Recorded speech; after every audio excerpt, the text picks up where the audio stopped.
A handsome, tall Australian man walks into a bar late at night.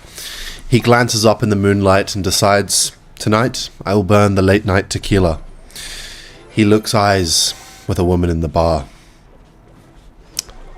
She'll be mine, he whispers. He wanders over to her, knowing, with a smug smile, he will of course be having sex with her tonight. He walks over, winks at her once, and says, "May I sit here?" She of course nods and says, "Without a doubt." He sits down next to her and decides, we can share this drink. And so he says to her, "We can share this drink." She's dumbfounded by his good looks. Never in her entire life has she experienced a man of this level of charisma. They sit down, they start chatting. The night goes on well. The waitress comes over, but she's not serving them. She's serving him. She chucks a cheeky smile his way, and as he grins back at her, she leaves her number on a napkin. The man grabs the napkin and he says, "My loyalty to you, my lady," he says to the woman next to him at the bar, "will prove that..." Oh my god, Goblin Curse's radius is much bigger. Wait, did it get a buff? I didn't even fucking realize. He says, "I will throw this away in your honor." And he does. The woman next to him smiles. She'd never experienced this level of loyalty before. The night progresses. Everything is going swimmingly. The tall, sexy, charismatic Australian man, he's doing everything right. She can't help but let her jaw drop to the floor in awe, as she's never seen such devilish good looks before. And just as the bar is about to close, he whispers, "Follow me." And the man and the woman, they head off. They leave the bar, as it served its purpose. It was a meeting ground for a night of deep and passionate love. "To mine," she says, and he does nothing but follow. What started out as merely a trip to the pub has now ended in nothing but a beautiful love affair. They wander in to the woman's apartment. It's beautiful. Multiple stories. Everything a man and a woman could ever want. They sit down on the couch. "May I pour you a drink?" she says. "Why, of course," he whispers back. The drink is poured. "A vodka coke for you, sir."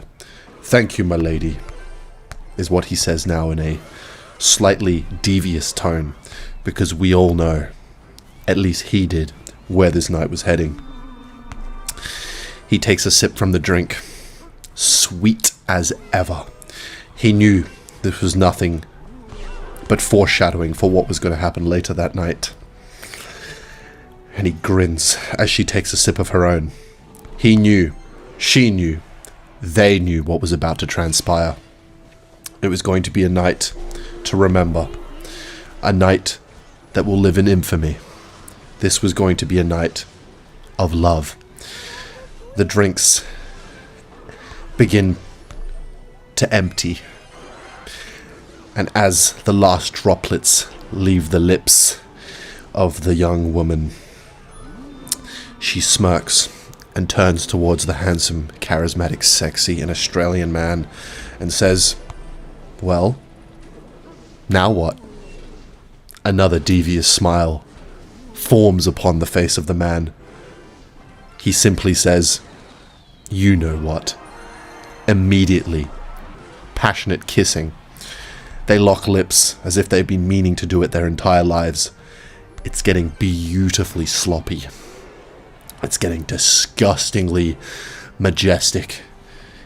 This is a night, both of them, they know it, they'll remember for the rest of their lives.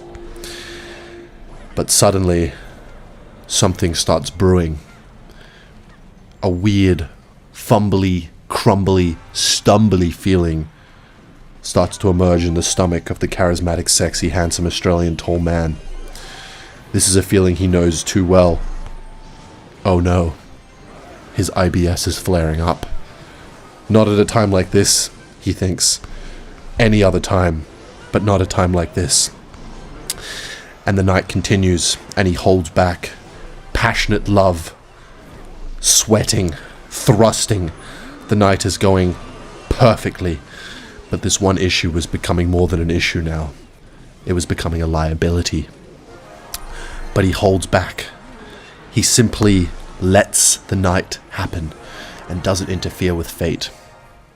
The lovemaking goes on all night. Sweaty, hot, steamy. The night is getting young, as in the morning is beginning. The sun is coming up. The night is now reaching a close, and they're both lying there, completely nude in the bed. It was a night worth living. They lie there, and they know the night is coming to an end. And a little frown begins to appear upon the lady's face. She knows it's over.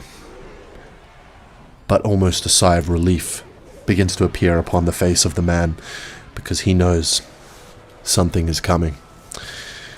He is in a bit of a rush, so he grabs his clothes and he says, "Thank you, my lady, but tonight must end on my terms."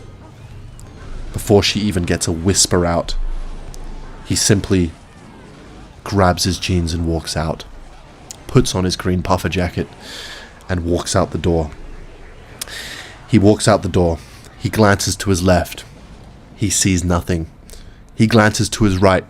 He sees nothing. The door behind him is shut. The lady is still in the house. He looks all around, and just when he thinks the coast is clear, he lets out a SAR bomb. A 6.8, a 9.9 on the Richter scale. The sound, the shock waves shatter windows. It is an absolute... It's a pelter. Sound waves vibrating everywhere. But luckily no one was around to hear, let alone smell it. But luckily, he's alone. The woman isn't coming out. She doesn't want to see the man anymore. She knows the night has served its purpose, and she dares not mess with fate. And just when he thinks the coast is clear, he hears a little sound, a little rumbling. Oh no. There was a homeless man. And just as he turns to his right, they lock eyes, for they both know what has just happened. A feeling of immense guilt starts to fill the young lad's feelings. He knows he's now made a homeless man's day somehow even worse.